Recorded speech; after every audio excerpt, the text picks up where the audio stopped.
Hello there. So today I thought we'd take a change. We've been doing a lot of heavy sort of quantum-y, relativity type stuff recently, and I thought we would take a break from that and do something different. And today what we're going to be doing is proving the Gaussian distribution. The maximal, basically we will be maximizing Shannon's information entropy. So by doing that, we then derive the standard form for the Gaussian distribution. So we'll begin by defining the Shannon entropy. It's a functional, which I'll denote with these square brackets, and it's minus integral from minus infinity to infinity of p of x ln p of x, where p of x is the probability density function. Oh, I'm sorry, dx. We can say p of x is defined for all x between minus infinity and infinity. And what we aim to do here is find the probability density function that maximizes the Shannon entropy. Anyway, we ought to impose physical constraints. So the physical constraints, I'll write them in bullet points. One is the total probability must sum to 1. That's normalization. So I'll literally just total prob must equal 1. 2 is the finite mean, so the first moment is fixed. We can say mu first moment fixed. Please excuse my handwriting. Mu, and then 3. The second central moment is fixed at sigma squared, so we have a finite variance. Central moment fixed at sigma squared. And we can express these via integral equations as well, which will be useful. So we can express it like this. So therefore 1, I'm going to draw arrows for all of them. We can say that this first functional here is between minus infinity and infinity of p x minus 1 equals 0. That's our total probability density. C1, which is our seconds. Our second physical constraint is that the integral from minus infinity to infinity of x times p of x dx minus mu equals 0. Again, you could say these are equal to mu. This is just a nice form because then they're all equal to 0. And finally, our finite variance, C2 of p is the integral from minus infinity to infinity of x minus mu all squared, that being our central point, minus sigma squared. I keep forgetting my dx's. Equals 0. There we go. That is correct. So these are our 3 constraints. Anyway, we can continue now with calculus of variations. So what we aim to do here is construct a modified functional, which will end up being the Lagrangian of p. And we use Lagrangian multipliers here for each of these constraints. Now the fourth constraint will be our definition of variance, which will become clear hopefully as that is shown. This is going to be quite a large thing, but I will show the whole thing. So L of P, again this is a functional, is minus integral from minus infinity to infinity of P of x ln P of x dx minus, and then we have our, how should I draw my lambda? I can do that. First lambda naught. I don't actually need bounds, I realise, because it's a Gaussian multiplier.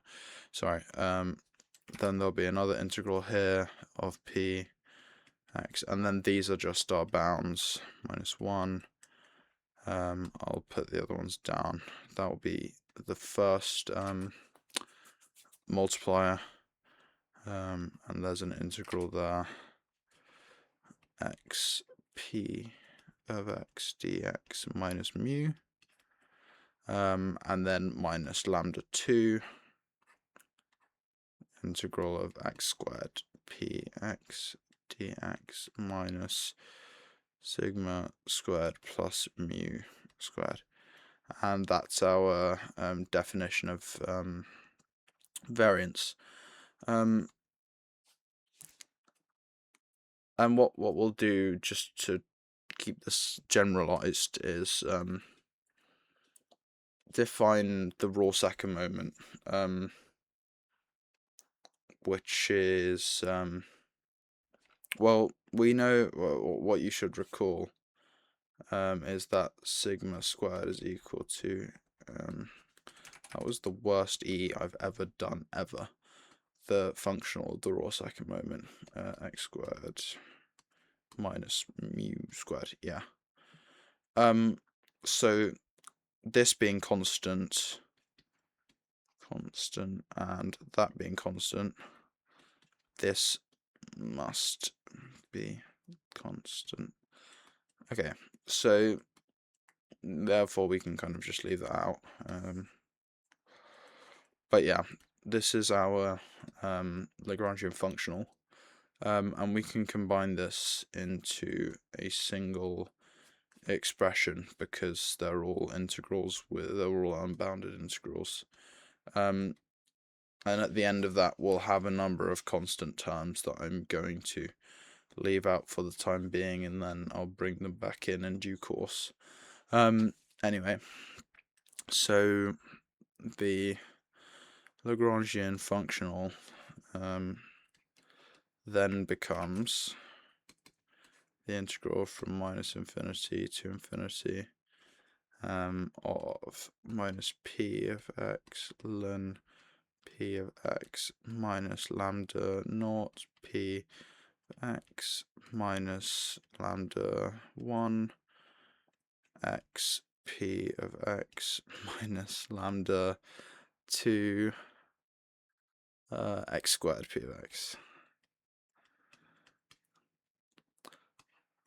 dx plus c. C will be some constant terms. Again, well, it would be minus 1 mu and sigma squared plus minus sigma squared plus u squared. But again, calculus variations, we shouldn't need those. So what we can say, what we want to do is set the functional derivative of this with respect to p to be 0. Let's see how good my deltas are. Not amazing. How I kind of draw them like a really scuffed up music note, but I don't really know. So this is our, this was not very good, is it? So that's our Lagrangian, and that's with respect to our probability density, and that's 0. So this is our condition. So I'm not going to box it. This is our condition to maximize our entropy. And now we differentiate our integrand here with respect to p. Of course, this would end up being a partial differential, and thus x would be treated as a constant term. So we can do all of these separately, and I'll do that. I forgot. Oh yeah, okay, this is the cool way that I do the partials now. P minus P ln P is minus 1. Actually, I'm not going to write that. Ln P plus P times 1 over P, which actually cancels. So it's just plus 1. Partial P of minus lambda naught P is minus lambda naught. Partial P of minus lambda 1 xp should be minus lambda. I think I can do my lambdas like that. Lambda 1x. And same thing, except this time it's x squared. P was minus lambda 2x squared. So these are our functional derivative. Well, these are the functional derivative and the components of the integrand here. And well, we can sum them and equate them to 0 in order to maximize this, because that's our derivative, isn't it? So minus ln P minus 1 minus lambda naught minus lambda 1x minus lambda 2x squared equals 0. We want to isolate P, so we can say that ln of P is equal to minus 1 minus lambda naught minus lambda 1x minus lambda 2x squared, and then P of x is the exponent function, minus 1 plus lambda naught minus lambda 1x minus lambda 2x squared, and now we have a quadratic form for that. And the next thing that we need to do, which is like, oh my goodness, which is completing the square. It's quadratic. So what we're gonna do is define the just literally for simplicity, I'm gonna define the exponent to be this function q of x, and then q of x is minus lambda 2x squared minus lambda 1x minus 1 plus lambda naught. So that's our quadratic. And what I'd like to do now is complete the square for that. So factoring out minus lambda 2, that would be minus lambda 2 x squared minus lambda 1 over lambda 2 x minus 1 plus lambda naught. And then we can add and subtract the square of half the linear coefficient, which is that. So lots of brackets coming up. Minus lambda 2 square bracket x squared plus lambda 1 over lambda 2 x plus that squared L1 lambda. It's starting to not look like a lambda anymore. Should make sure it's clear that's a lambda. It's okay, I'll do. That should be 2 lambda 2 all square minus lambda 1 over lambda 2 lambda 2 squared minus 1 plus lambda. And the reason I'm not doing skippy steps is so that I don't make a stupid mistake whilst doing this, because obviously why would I write my notes on completing the square, but I don't want to make a silly mistake when there's no numbers, so I'm doing the full thing, but that's okay.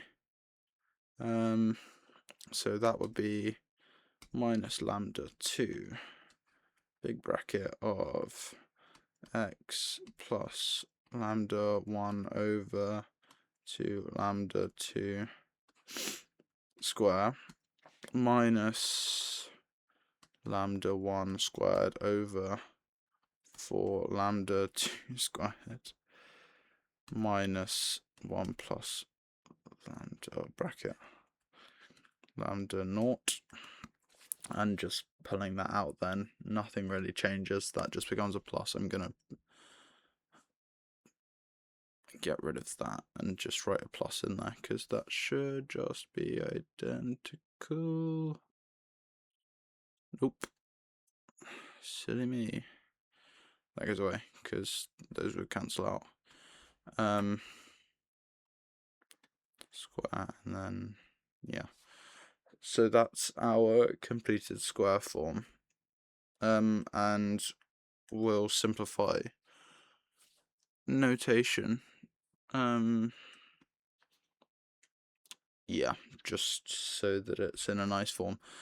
So we'll say a is equal to the exponent of just to be clear, by the way, these do not imply that lambda is a function functional here.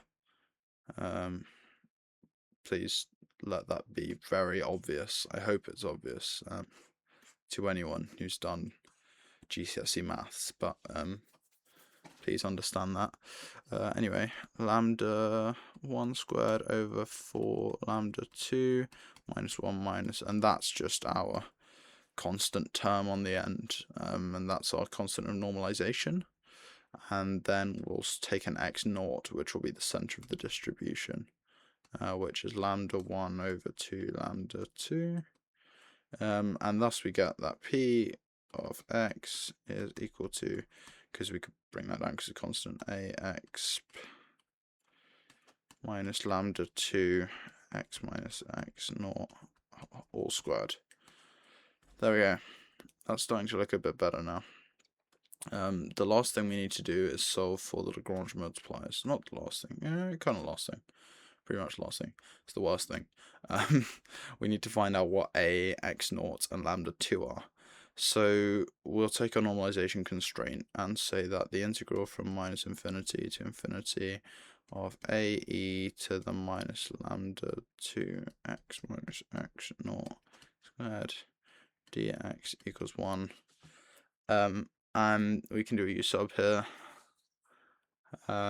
U equals x minus x naught, du equals dx because it's just linear, and the limits stay the same, and we can take out the a. So a times the integral from minus infinity to infinity of e to the minus lambda 2u squared du equals 1. This is just a Gaussian integral. I'm not going to solve the Gaussian integral. That'll be a fun thing for a future video, but not this one. But the general form here is just the square root of pi over the constant. So the integral from minus infinity to infinity of e to the minus a x squared dx would be root pi over a. So in this case, we get then that a root pi over lambda 2 equals 1. A equals lambda 2 over pi. What's funny is this whole proof, I think, which I really like. I've been looking into like quant stuff and regression formulae, and also I've done some of my own self-study into into quantum information theory, because I find it really interesting. And then obviously you have to know classical information theory for that, which is how I sort of arrived at this crossroads. But I find it really funny how something so advanced uses these simple principles like completing the square form, and you know, this will be linear simultaneous equations, which, you know, haunts me still from GCSE. Anyway, continuing onwards, the mean is the next constraint, so minus infinity to infinity of x p x dx equals mu. Now I have a bigger expression because we know more information. So to infinity of x, and then this is not a function of x, root lambda 2, because we know what a is now, e to the minus lambda 2 x minus x naught squared dx equals mu. Pause the video and see if you can work out what substitution we're going to make to solve this. Okay, you had enough time. It's the same substitution. U equals x minus x naught. So therefore x equals u plus x naught. And now we can split the integral into two terms. And say that it's this times the integral from minus infinity to infinity of u. Let me actually sub it in first, and then I'll.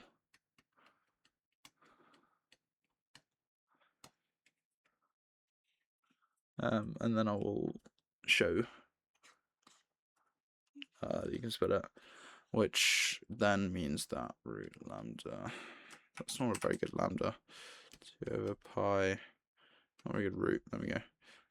Of this integral from minus infinity to infinity, u plus, no, sorry. So this would be ue to the minus lambda 2u squared du plus x naught integral from minus infinity to infinity of e to the minus lambda 2u squared du. Put that in, no, I don't need to put that in big brackets, equals mu. Yes, I do, sorry.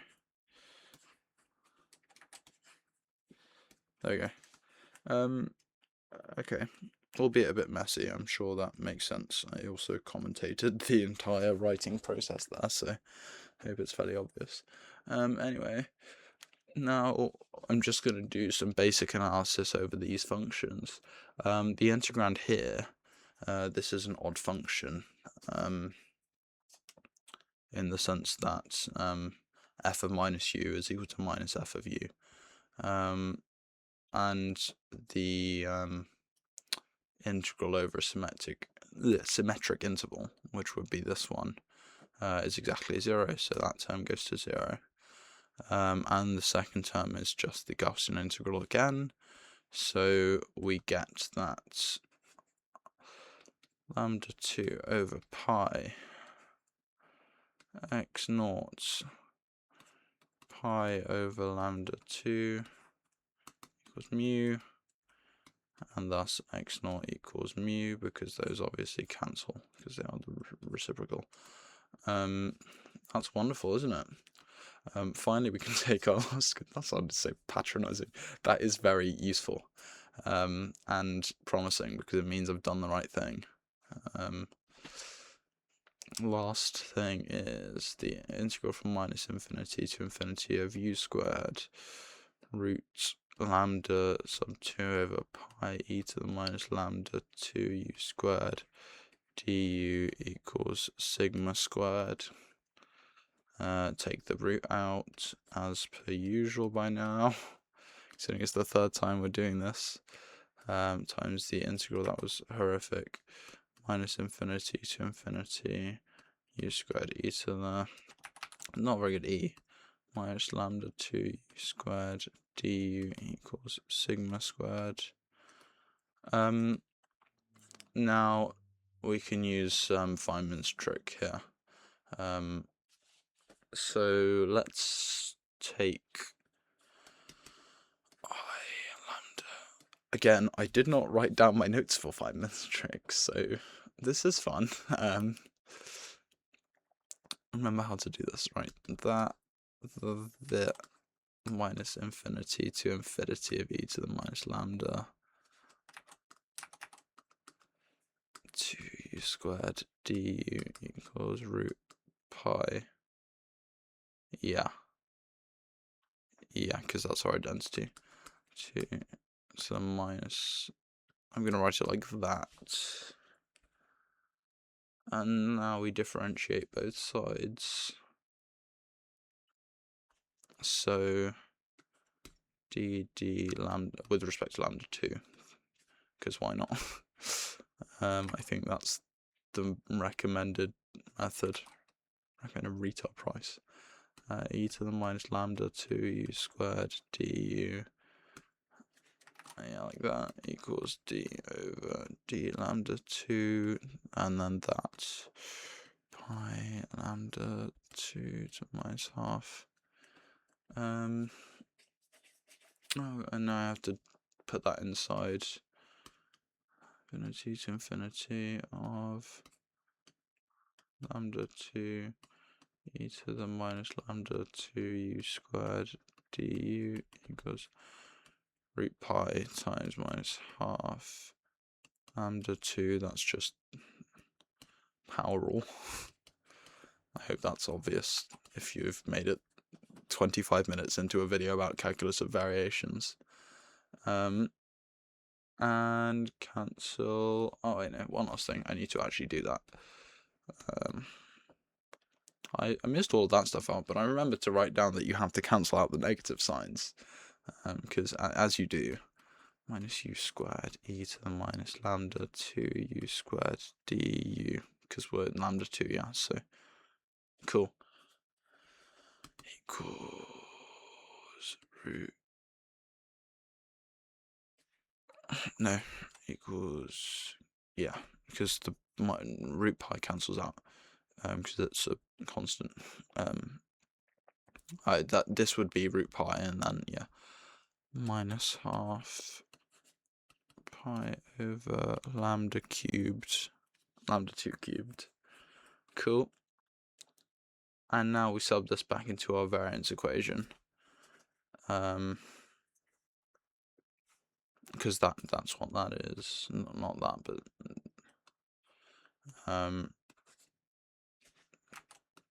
yeah, sorry.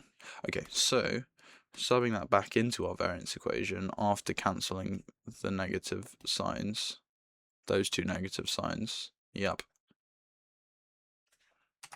I'm going to write it out actually because it's an important thing. That from minus infinity to infinity of u squared e to the minus lambda 2u squared du equals 1 over 2 lambda squared root pi over lambda 2. Cool.